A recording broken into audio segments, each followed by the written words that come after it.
So my name is Jonathan Zamkoff. I'm a senior producer at Pandemic Studios, and the project I'm working on is Mercenaries 2. I'm here today kind of talking to you guys about the differences between our three over-the-top high-action characters. You know, for a little bit of backstory, we very much, everything we do in Mercenaries is totally over the top. It's, you know, it's ridiculous, it's inane, it's very irreverent. You know, we like to see our characters kind of modeled after the Tarantino style, where they're witty, they're charming, they're a bit crude, they're high action, they're dangerous, they're scary, but at the end of the day, they're characters that you really find you're bringing close to your heart. So those three characters are Chris Jacobs, Matthias Nilsson, and Jennifer Mui.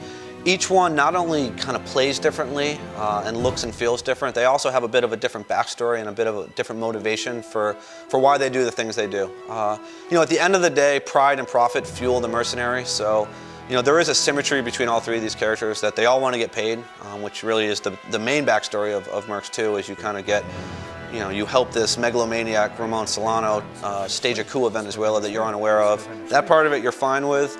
It's the part where he pulls out a gun and shoots you in the ass and then doesn't pay you that pisses off each of our distinct mercenaries in their own way, but at the end of the day, again, even though they have their own kind of moral compasses and their own motivations, the central core of being a mercenary is that you always have to get paid because your reputation is on the line at all times.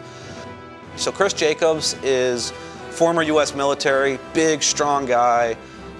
You know, he's probably our most, you know, positive on the moral compass scale. He does, even though he's doing his actions for profit, there is a big part of him that's about punishing the bad guys.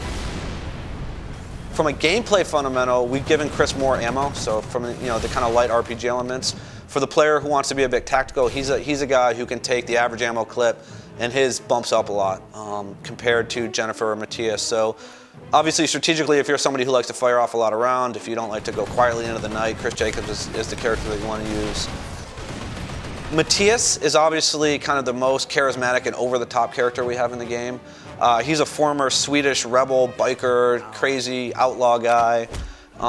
He's in it entirely for the adrenaline rush from diving, you know, headfirst into a battle, calling in airstrikes all around himself, driving tanks. You know, he really has no bounds. He's not really concerned about the collateral damage that he does, about the buildings that he takes down, about the mess that he leaves in his wake, as long as, you know, he gets his target, he gets his man, and he gets paid. And then moving on to Jennifer Mui, she's basically our femme fatale. She's very beautiful, she's charming, she's sleek, she's soft-spoken, but she's as dangerous as they come. You know, she's certainly not somebody you want to turn your back on.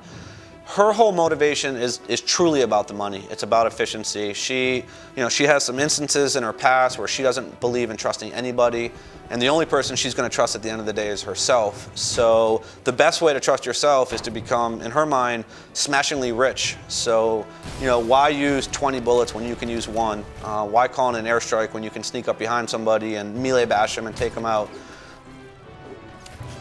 Thinking about the three different mercenaries beyond kind of their fiction and the humor and the tone, and each one kind of delivers their lines differently, there is definitely a logistical and tactical gameplay difference to each one. So as I mentioned, Chris Jacobs carries more ammo, so for the player who really wants to run and gun, shoot all the weapons in the game, drive around, really taking out everything in sight, Chris is probably your man. Matthias has more hit points. He's kind of the raging bull, iron horse of the group. So, you know, if you don't want to be subtle about things, if you don't want to stand on the hill and survey your environment, if you really just want to jump into battle with block a C4 in one hand and an RPG in the other hand and toss all the ordnance in the world and literally call airstrikes in on your own head, Matthias has the best chance of survival because we've bumped up his hit points. And then tactically, Jennifer doesn't have either the upgraded ammo or the higher hit points, but she's much faster than the other two mercs. So Jen is very much the idea of a stealth character where she can get from point A to point B much quicker. She can survey her surroundings in a much more subtle way because she's much faster than the other characters.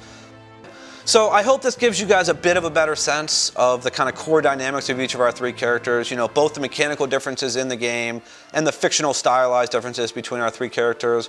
We're so excited to finally be getting this game out to the gaming public. It's been many years in development. We're all super tired right now. But, you know, Mercenaries 2 is going to hit across the world. It's going to be on store shelves in the United States August 31st on the PS2, the Xbox 360, the PS3, the PC, and then same SKUs in Europe on September 5th. So basically, we're just going to infiltrate the world with our Mercenaries badassness We're so excited. It's been a long time in the making, and we think you guys are totally going to be jazzed that we took the time to bake the cake correctly, and we think we're sending out as a phenomenal game.